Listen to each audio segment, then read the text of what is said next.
Hey, what's going on everybody, and welcome back to the Whiskey Cove. And on today's episode, we look at the whiskies and the bourbons to be released in the month of May. Let's run the video.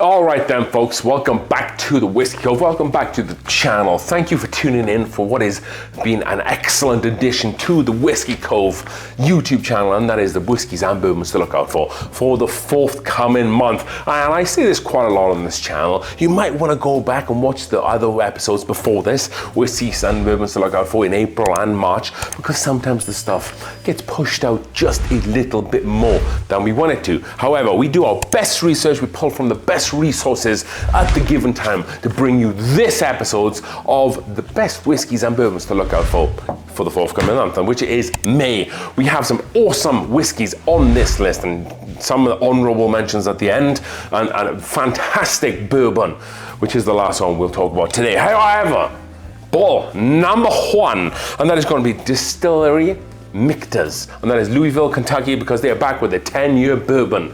So the aged 10-year bourbon from last year, or Michter's 10-year bourbon, as it's very well known as, was a phenomenal whiskey last year. And this isn't me talking from experience. This is the whiskey verse, or the bourbon verse, if you like. The 10-year bourbon from last year really hit home with a lot of people. We weren't able to get it on the Whiskey Cove, but just pulling from some of the resources, some of the feedback, and some of the reviews that were out there last year, and the 10-year bourbon from Michter's was something quite special. So this year's is going to be, of course, 10 years. Some years that they have missed on. This year they are coming back, 2024, from Louisville, Kentucky, straight bourbon whiskey. And this is going to be 47.2% ABV or 94.4 proof. Availability is, of course, going to be very limited on this one. 750 milliliter bottles, coming in with a whopping MSRP of $185. So $185 for a 10-year, 95 proof, 47% ABV. Might sound like a lot on face value, but Michter's 10-year bourbon tends to deliver quite consistently. Like I said, they skipped a year, I think it was 2022, because they felt like the whiskey just wasn't good enough to stand up to what has been known as quite a consistent, quite a fantastic whiskey that Michter's 10 bourbon has been. I have tried it before. I haven't tried the 2023 edition. Of course, I haven't tried the 2024. It is coming out this month. Maybe folks who live in Kentucky can turn up at the distillery and maybe is able to get it. MSRP 185, but at the distillery they have a tendency of like mixing it with other bottles. So you have to buy like 2 bottles, or you have to buy like the Michter's sour mash and the 10-year bourbon. They have a tendency of doing that. Mash bill for this is undisclosed. That's kind of how Michter's roll a little bit. But if you're fortunate enough, if you're lucky enough, then maybe you can find the Michter's 10-year bourbon. That is bottle number one. And then steamrolling into bottle number two. And if you are a die-hard Whiskey Cove fan, then you might have already seen this on the channel. And that's the straight rye whiskey out of Bulleit. They're back with a 12-year age statement. So this was a whiskey. This is a rye that was readily available to a lot of people, and it kind of dried up a little bit. You didn't see it for the last year or two.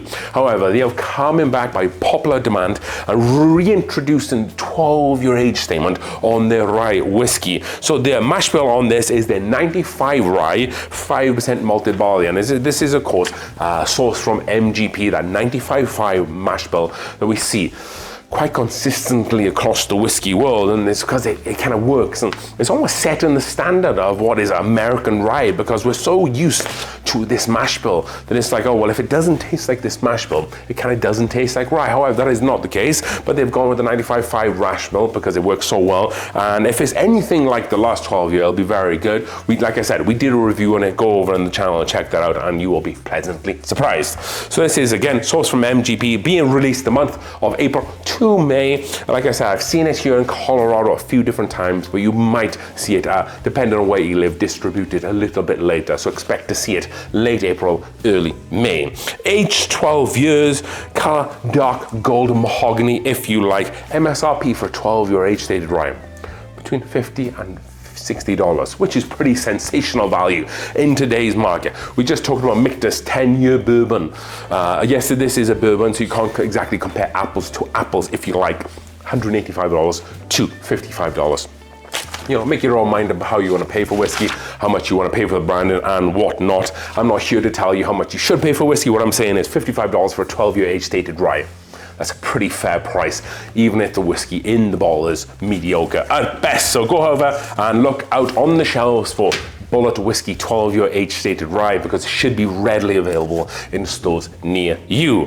Moving on to the next bottle now will be the third bottle now, because Barrel Bourbon are back with a brand new finished bourbon, and they are going and venturing over to the Japanese oak whiskey category again, I should say, because they are finishing their new bourbon from 2024 in the Mizunara finish, and that is a Japanese oak. You kind of have a couple of oaks from different regions of the world. You have the American oak, you have the oak then down in Brazil which is the Amburana, and then of course you have the Japanese oak, which is Mizunara. Japan itself is quite a small island, so I would say the Mizunara oak tree is especially since the whiskey bourbon boom has been more introduced into everyday culture, I would say it's probably a little bit more sought after, if you like. So what is the blend components of the bourbon going into this before they finish it? So Indiana 6, 7, and 9 years is going in, and then we have an 8-year Kentucky and then an 8 and 14-year Tennessee whiskey. So all of those combined, we get a derived mash bill,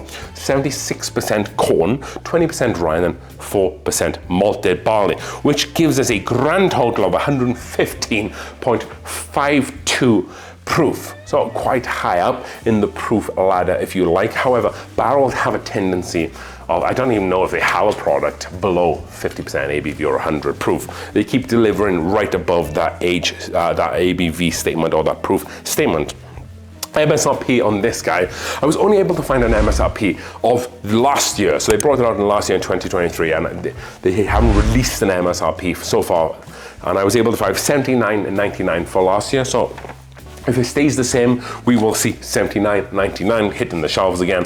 And for a cask strength, if you like, coming in at 115.52 proof, finished on Mizunara with 14-year Tennessee, 8-year Kentucky, and 9-year Indiana being the oldest in the mash bill. I think it might be worth a stab at. I personally haven't drunk too much barrel products. However, people who have drunk some kind of swear by them quite a bit.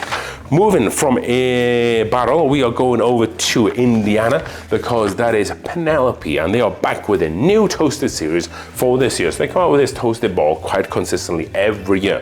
However, they do it all in small batches, and in 2024 brings another small batch. So the Penelope Toasted Series Straight Bourbon Whiskey. Mash bill on this, 75% corn, 21% rye, and 4% malted barley. Proof is going to be 100 proof or 50% ABV. Aged for a minimum of 4 years is what we're looking like here.